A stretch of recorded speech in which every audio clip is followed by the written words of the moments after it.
원래 오늘 전도서 2장 전체를 다 읽고 나누려고 했지만 그럼 시간 관계상 12절부터 읽습니다.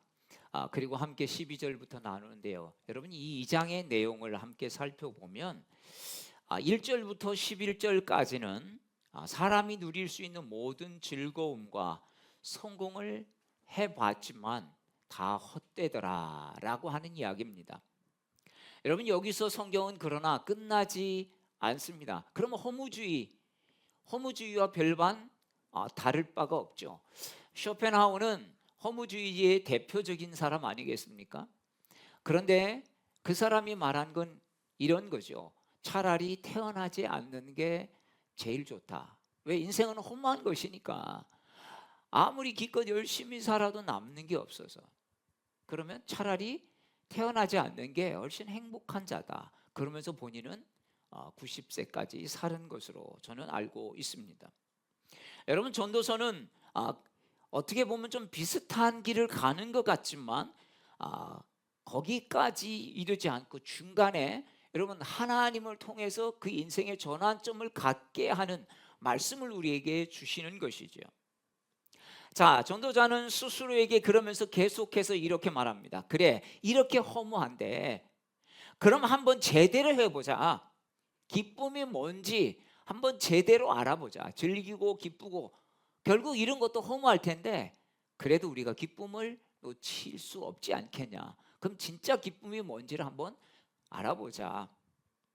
그래서 웃고 즐기고 술도 마시고 큰 집도 짓고 정원도 만들고 종들도 거느리면서 뭐 이렇게 하면 여러분 어떻습니까? 재산이 엄청나게 많이 모은 거죠. 그러면서 노래하는 사람도 불러놓고 즐깁니다. 인도네시아에서 살면서 한 번은 아이가 그런 얘기를 했습니다. 아빠, 왜 우리는 이렇게 가난해요? 근데 왜냐면 자기 친구 집에 갔더니 기사가 5명에다가 뭐 그동안 보지 못한 벤츠, 뭐 볼보, 그 다음에 뭐 BMW 이런 차들 5대가 쫙 있는데 기사가 한 명씩 다 딸려 있고 자기 친구 집에 갔는데 냉장고를 열어보니까 슈퍼마켓이었다는 거예요. 근데 우리는 오면 냉장고에 먹을 게 없는데 왜 우리는 이렇게 먹을 게 없어요? 그러더라고요. 여러분 정말 사람 그 정도로 놀랍게 성공하는 사람들이 있습니다. 가난한 나라지만 이 빈부격차가 엄청나게 큰 것을 볼 수 있습니다. 여러분 자기가 하고 싶은 거 다 해보고 눈이 즐거울 것도 누리고 노력한 만큼 성취도 있었고 정말 그 순간은 대만족이었다라는 것이죠. 근데 마지막에 가서 보니까 자기 인생을 가만히 이렇게 돌아보니까 이게 뭐지? 엄청난 성공을 이룬 것 같았는데 결국 바람 잡는 것과 뭐가 다른가? 남는 게 없네? 이런 결론이 내려졌다는 것입니다. 여러분 오늘 성경이 전도자를 통해서 오늘 우리에게 주고 싶은 말씀, 이 말씀이 과연 뭘까? 저는 말씀을 준비하면서 참 이런저런 생각들을 많이 해보게 됐습니다.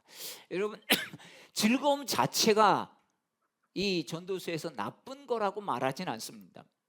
여러분 웃고 성취하고 누리고 행복해하고 여러분 이것은 여러분 인간에게는 자연스러운 현상 아니겠습니까?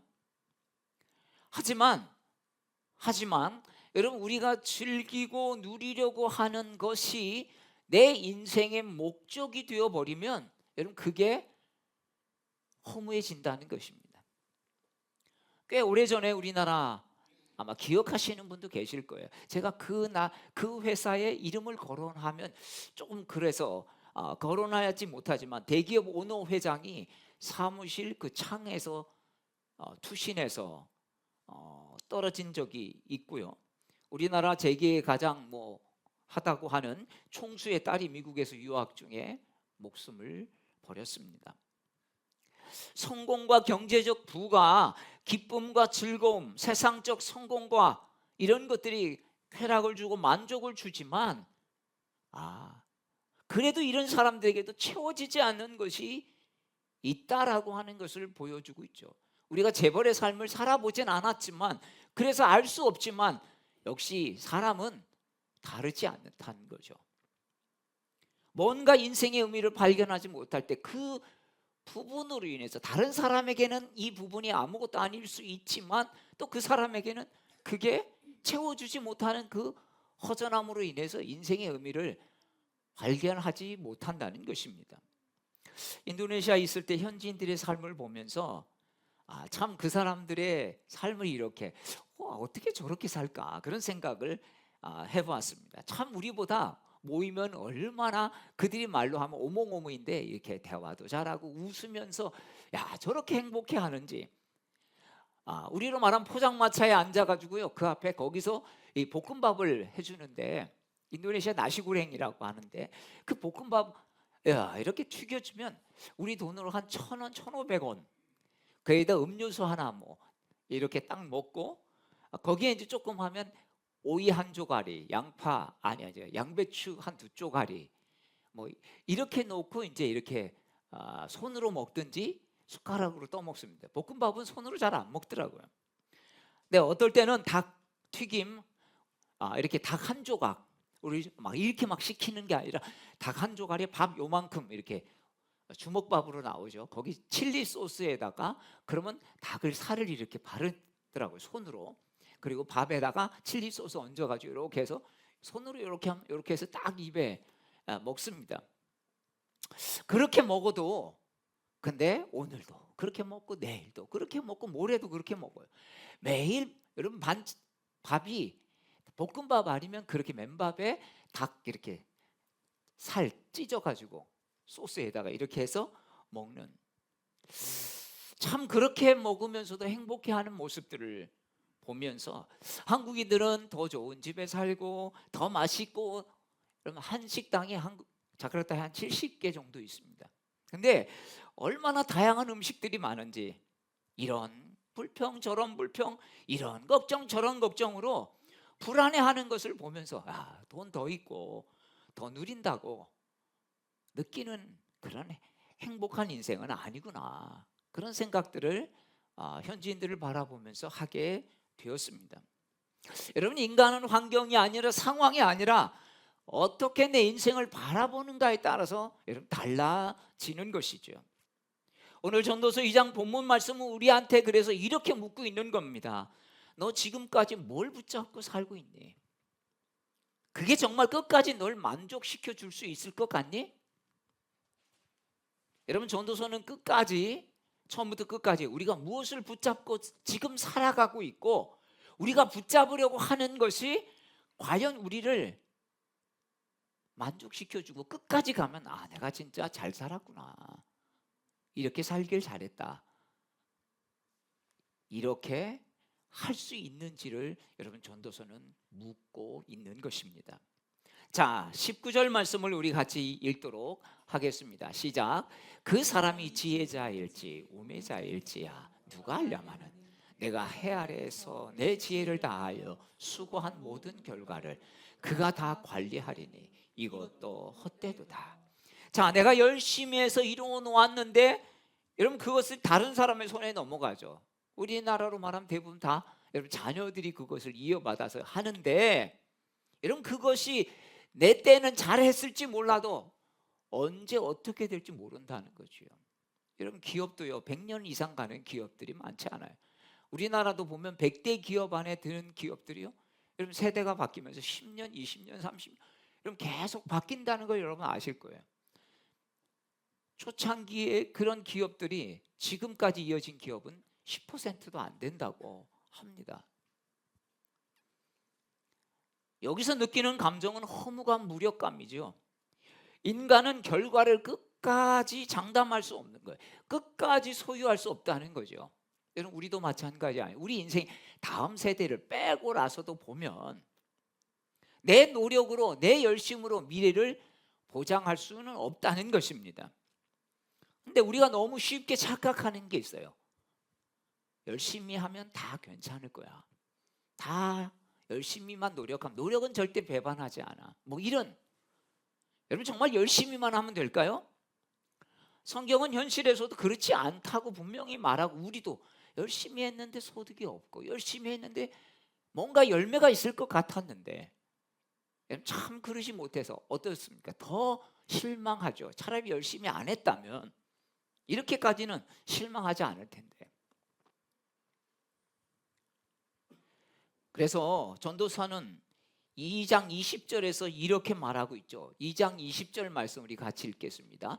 이러므로 내가 해 아래에서 한 모든 수고에 대하여 내가 내 마음에 실망하여도다. 여러분 어느 시점입니까? 쭉 살아보고 나중에 딱 보니까 야 내가 그동안 수고했던 것에 결국 결과가 이거야? 내가 너무 실망했다는 거예요. 절망했다는 것입니다. 왜? 열심히 한 대가가 오지 않기 때문이죠. 우리가 불평하는 이유도 세상은 노력한 만큼 나오면 되는데 그게 안 된다는 것이죠. 여러분 신앙이 있어도 이 현실은 바뀌지 않는다고 전도서는 말하고 있는 거 아니겠습니까? 성경은 현실을 미워하면서 야 믿으면 다 잘 돼 열심히만 하면 돼 라고 말하고 있지 않다는 것입니다. 솔로몬은 인생을 아주 솔직하게 바라보면서 그러면서 이렇게 말하죠. 야 이게 다 무슨 소용이 있나 하는 그런 상태를 말해주고 있습니다. 지혜자나 우매자나 결국은 다 죽고 또한 죽고 나면 남는 것이 없고 평생 일해서 모은 것들을 다 다른 사람이 가져갈 수 있다라고 하는 것이죠. 그래서 여러분 해 아래에서의 수고만 보면 참 허무하고 근심과 걱정만 가득한 인생처럼 보인다라는 것입니다. 여러분 이 말의 의미가 뭘까요? 인생 아무리 잘 되고 성공해도 해 아래만 1장에서 이미 말씀을 드렸죠. 해 아래에서만 있는 목적만 가지고 있다면 하나님 없이 산다면 결국 다 헛되게 느껴질 수밖에 없다라는 거예요. 지혜도 노력도 성취 여러분 이런 거 분명히 가치가 있죠. 여러분 성경은 아까 말씀드렸지만 지난주에도 우리의 수고를 다 헛되다고 말하고 있지 않습니다. 이것들이 인생의 목적이 되면 언젠가 이것 때문에 헛되다고 하는 것을 느낀다는 거죠. 목적이 되기 때문에 문제라는 겁니다. 아무리 똑똑하고 성실해도 죽음 앞에서는 다 똑같고 내가 쌓아올린 결과가 나를 영원히 지켜주는 것이 아니기 때문입니다. 여러분 이런 말이 있지 않습니까? 예순이 넘으면 배운 사람이나 못 배운 사람이나 별 다르지 않다. 왜냐하면 못 배운 사람도 삶을 살아가면서 많은 것들을 경험하면서 지혜가 생기죠. 뭐 배운 사람이 명철함이 자꾸 이 사람은 떨어지죠. 이른이 넘으면 아무리 한 인물 해도 그게 그 인물이 그 인물이라는 거죠. 이렇게 유명한 옛날 영화배우 탤런트 보면 그렇더라고요. 여든이 넘으면 건강한 사람이나 건강하지 않은 사람이나 별반 다르지 않다는 거예요. 왜? 다 아프다는 거죠. 건강했던 사람도 아프고 약했던 사람도 아프고 90이 넘으면 산 사람이나 죽은 사람이나 별로 차이가 없다는 거예요. 왜? 참 이게 이 몸뚱아리 하나 갖고 살아가기가 어렵기 때문이죠. 여러분 외모, 건강, 재산, 지식 같은 나이에는 뭔가 젊은 나이에는 뭔가 차이가 있는 것 같지만 나이가 들수록 이게 별거 아니라는 거죠. 젊을 때는 그렇게 중요하게 보였던 것들도 시간이 지나면 이게 다가 아니구나. 여러분 우리가 지금 그런 삶을 살고 있지 않습니까? 솔로몬은 사실 우리 대신 질문해 주는 게 있습니다. 그럼 도대체 왜 이렇게 열심히 사는 거냐? 이렇게 고생만 하다가 끝나면 인생 너무 허무한 거 아니냐? 근데 왜 그렇게 사는 거냐? 그렇게 살아도 되겠냐? 여러분 전도서는 우리에게 계속해서 그 질문을 하고 있는 것입니다. 이 질문 앞에서 신앙은 이렇게 대답하죠. 인생의 의미는 내가 쌓아 올린 결과가 아니라 하나님과의 깊은 관계에 있다는 것. 해 아래서 보면 허무하지만 왜? 어차피 다 그게 그거니까.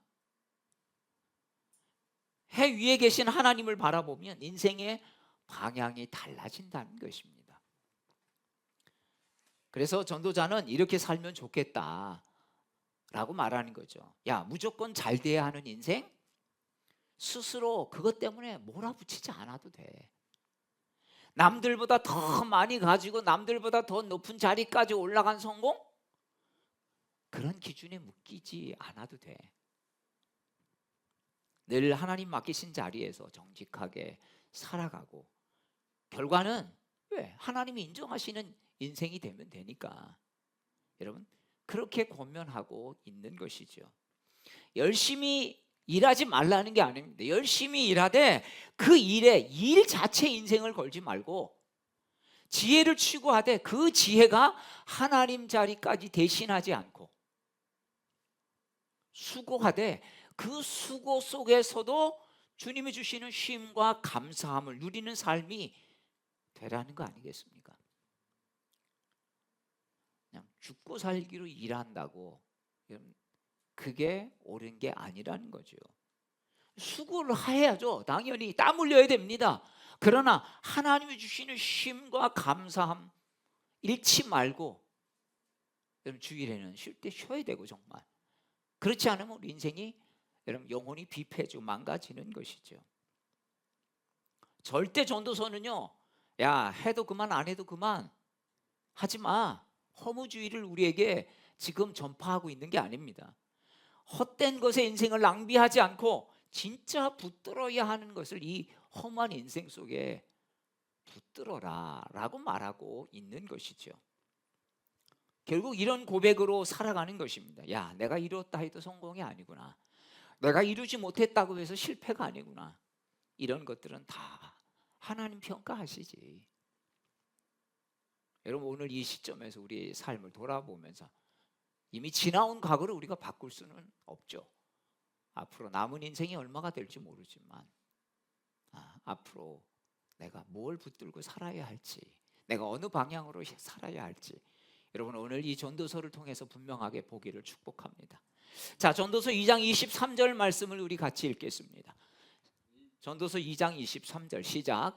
일평생에 근심하며 수고하는 것이 슬픔뿐이라 그의 마음이 밤에도 쉬지 못하나니 이것도 헛되도다. 금요일 날 입관 예배 마치고 신방을 갔습니다. 근데 교인 남편분이 이런 얘기를 하시더라고요. 제가 권면하면서 그랬죠. 시편 127편의 2절 3절 말씀. 일찍 눕고 일찍 일어나고 늦게 누우며 그 수고의 떡을 먹음이 헛되다. 그러나 하나님이 사랑하는 자에게는 잠을 주신다. 왜냐하면 이 밤에도 내가 일하지 않지만 하나님이 지켜주시고 하나님이 내가 못한 것까지도 일하게 하신다는 믿음이 있으니까 그 밤에는 평안함 쉼을 쉴 수 있다는 거예요. 근데 그분이 그렇게 고백해요. 목사님 그러네요. 열심히 하는데도 남는 게 없어요. 제가 중학교 때 시험 보느라 공부하느라고 잠 안 오는 약을 먹었습니다. 여러분 아시죠? 타이밍 요만한 거. 저희 세대는 아마 그거 먹고 많이 먹었는데 저희는 이제 그 지원 세대죠. 고등학교도 시험 봐서 가는. 그래서 이제 인문계를 가려고 이제 이렇게 준비하고 있는데요. 타이밍을 먹었는데 잠은 안 오더라고요. 근데 공부에 집중이 잘 안 됩니다. 머리가 멍해져 가지고. 근데 밤새고 학교 가니까 얼마나 뿌듯한지. 뭐 내가 밤새 공부했다 안 했다 이게 중요한 게 아니라 그때는 어린 마음에 나 밤샜으니까 시험 잘 볼 것 같더라고요. 근데 시험 잘 봤겠습니까? 머리가 멍한데 그냥 나 밤샜어. 이게 내 만족이더라고요. 여러분 혹시 이런 생각 들 때 있지 않습니까? 이렇게 사는 게 맞나? 왜 나는 쉬어도 쉰 것 같지가 않나? 여러분 열심히 한다고 하는데 구름에 뜬 것 같이 살아가면 여러분 결국 나중에 중요한 결정을 내릴 때 여러분 그 분별력이 작동하겠습니까? 그러니까 막 탈진하고 번아웃되고 앞에서는 돈을 버는 것 같은데 뒤로 나가는 게 더 많아. 여러분 그렇다면 절대 여러분 얼마나 헛수고만 하는 것입니까? 자, 그래서 24절은 이렇게 강조하고 있습니다. 24절 말씀 시작. 사람이 먹고 마시며 수고하는 것보다 그의 마음을 더 기쁘게 하는 것은 없나니 내가 이것도 본즉 하나님의 손에서 나오는 것이로다. 아멘. 여러분, 먹고 마시고 수고하는 것보다 내 마음을 기쁘게 하는 거 없다. 여기까지는 뭐예요? 다 육신주의죠, 뭐.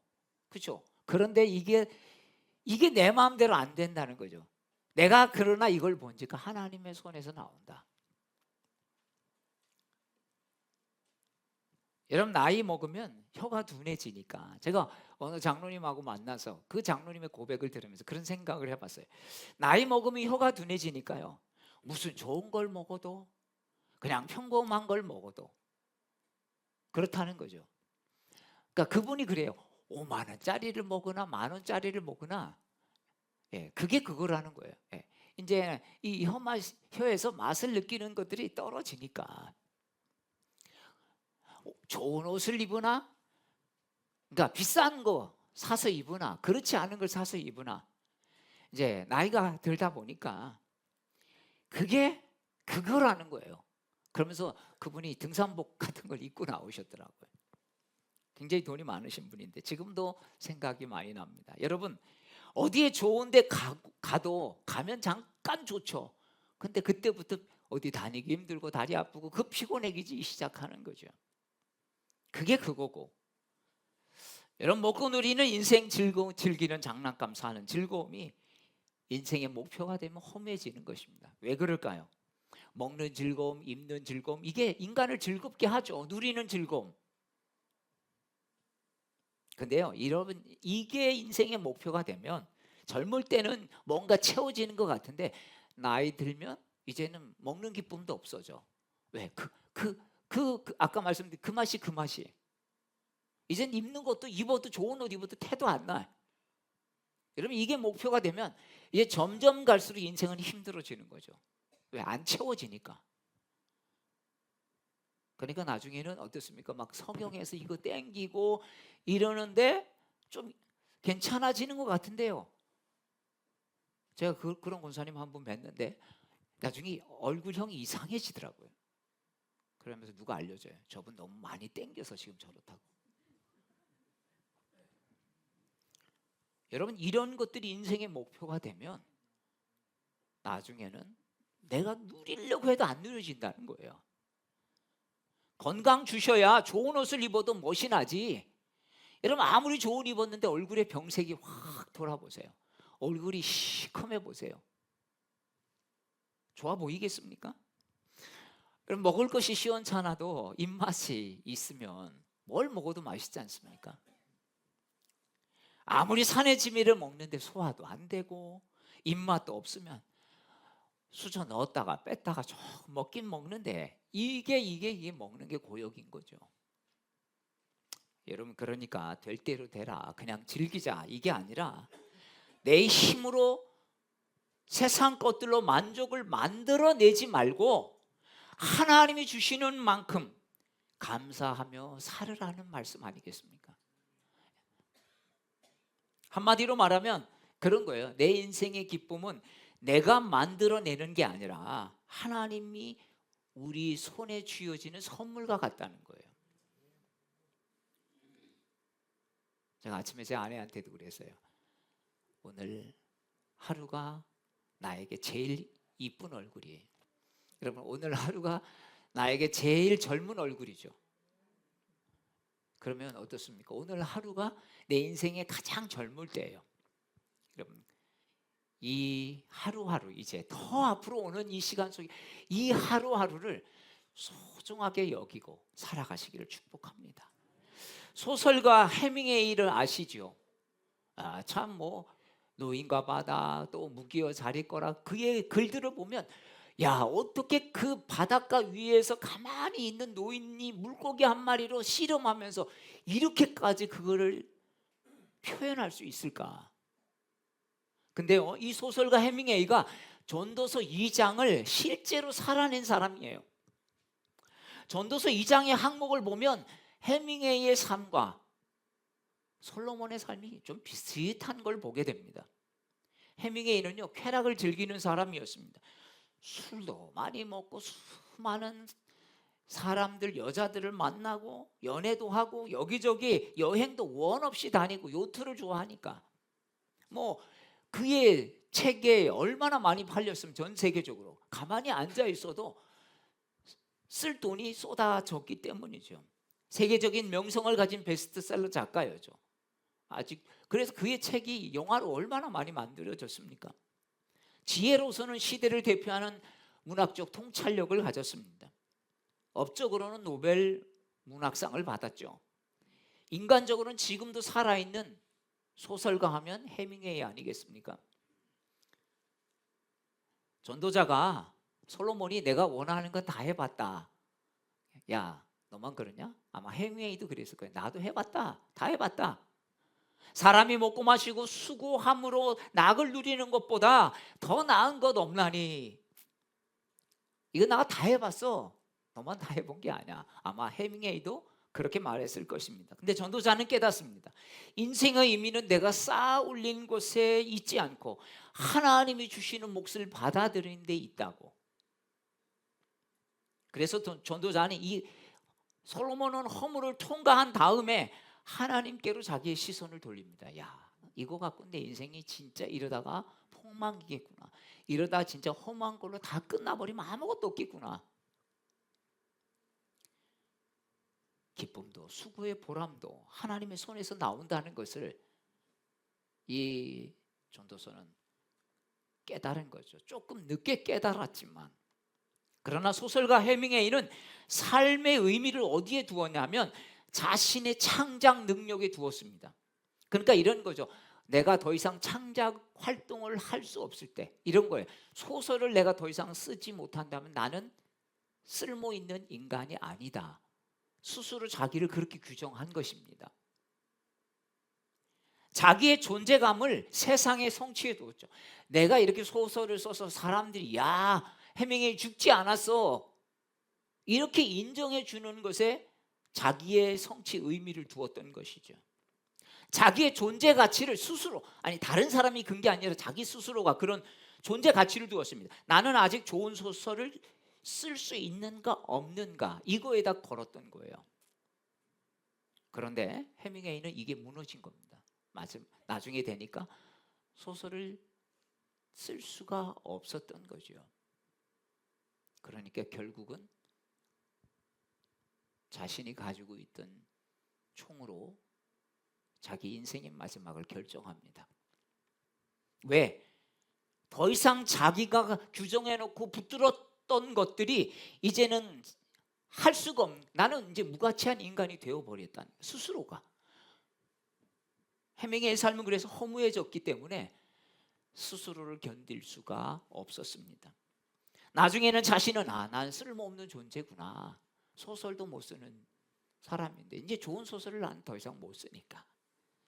그러나 어떻게 보면 해밍웨이는 자신의 삶을 해 아래에 있는 의미만 두고 자신이 이렇게 못하면 나는 쓸모없는 인간이야 라고 규정해 버린 거죠. 전도서의 시선으로 보면 해밍웨이를 통해 이런 질문을 합니다. 내가 이룬 모든 것이 사라져도 너는 여전히 살아도 되는 존재인가? 내가 더 이상 뭔가를 할 수 없어도 내 삶은 가치가 있는가? 결론은 해밍웨이는 나는 가치가 없는 존재가 되었구나 라고 결정한 것입니다. 그러나 전도서는 이렇게 말씀하죠. 즐거움조차도 하나님이 주시지 않으면 누릴 수 없다. 전도서는 인생의 헛됨을 극복하고 하나님이 주신 은혜로 인생을 터닝 포인트를 잡았지만, 그러나 소설가 해밍웨이는 전도서 2장에서 말하는 헛됨의 삶을 살면서 내 인생이 이제 헛된 것이니까 살 가치가 없구나 이렇게 단정 지어 버렸다는 것입니다. 여러분, 이 이야기는 해밍웨이를 정죄하고 이렇게 하려고 하는 게 아니라, 여러분 이렇게 우리도 이런 실험을 하고 있다는 거예요. 여러분 우리가 어떤 직업을 가지고 이제 직업도 내려놓고 그게 잘 안 되고 뭐 사업이 이러면 자신의 존재 가치를 거기에 부여했다가 여러분 자기를 격화시킵니다. 나는 이제 쓸모없는 존재가 되어버렸구나. 아니에요. 여러분 성경은 그렇게 결코 말하지 않습니다. 오늘 우리도 이런 허무와 공허한 삶 속에 싸우고 있지 않습니까? 내가 아무리 노력해도 이루지 못하는 것들이 있을 때, 내가 아무리 열심히 공부했지만 지금 당장 이것이 보이지 않을 때, 여러분 그러나 지금의 이런 것들이 여러분 보이지 않아도 여러분 마음을 잘 지켜나가면 하나님은 언젠가 그것들을 기쁨이 되게 하실 줄로 믿습니다. 문제는 뭐냐면 포기하지 않으면, 성경은 그렇게 말해요. 갈라디아서 6장, 포기하지 않으면 때가 되면 반드시 하나님이 거두게 하신다. 근데 스스로 자신을 규정하죠. 나는 해도 안 되는 놈이야. 이렇게 규정해 버리는 거예요. 나는 이제야 할 일이 없으니까 쓸모없는 인생이야. 여러분 내가 인생의 의미를 걸고 있는 게 뭡니까? 세상 성취입니까? 아니면 세상에서 인정받는 어떤 성과입니까? 세상 박수 소리가 그치고 내가 무능해지면 난 가치 없는 존재가 되어버리는 게, 여러분 이게 세상 가치인데 하나님은 그렇게 여기시지 않는다는 거예요. 야, 너 수고했다. 그동안 너 잘했어. 그걸로 충분하다는 거죠. 사랑하는 여러분, 즐거움도 있어보고 성취도 해보고 돈도 가져보고 명예도 가져보고 다 붙잡아 봤지만 그 순간은 좋았지만 결국 돌아보면 아무것도 아닌 거죠. 문제는 우리가 즐기는 것 자체에 있지 않습니다. 인생의 목적에 성공하는 게 목적이 되고 즐기는 게 목적이 되어 버리는 게 문제라는 것이죠. 하나님도 저와 여러분 행복하고 기쁨으로 살기를 원하시지 않습니까? 근데 그게 목적이 되어 버리면 안 된다는 거죠. 전도서는 우리를 허무 속에 던져놓고 끝내지 않습니다. 인생의 방향을 돌리게 합니다. 너 이제 뭐 붙잡고 살래? 결과 말고, 너 성취한 거 말고 하나님 붙잡고 살아보지 않겠니? 여러분 우리가 열심히 사는 이유는 좋은 성과를 내기 위해서만이 아니라, 잘 되기 위해서만이 아니라 하나님께서 맡기신 삶의 연장으로 살아가는 것입니다. 그래서 인생은 속도가 아니라 방향이고, 얼마나 쌓았느냐 얼마나 성취했느냐가 아니라 우리가 무엇을 바라보고 살아가느냐, 이거 아니겠습니까? 내 힘으로 만족을 만들어내려고 하지 말고 하나님이 오늘 주신 몫을 감사로 받아들이며 살아라. 이게 전도서의 말씀의 핵심입니다. 그 인생이 헛되지 않는 인생이고 끝에 가서 후회하지 않는 인생이라는 거죠. 사랑하는 여러분, 오늘 이 전도서의 고백이 저와 여러분의 고백이 돼서 한 해 한 해 살아가면서도 나이 먹는 것이 허무해지고 허망해지는 인생이 아니라, 여러분 백발은 면류관이다. 주님께서 이렇게 말씀하셨지 않습니까? 하나님의 여러분 그런 은혜가 면류관이 되어 나가기를 주의 이름으로 축복합니다. 다 함께 일어나셔서 우리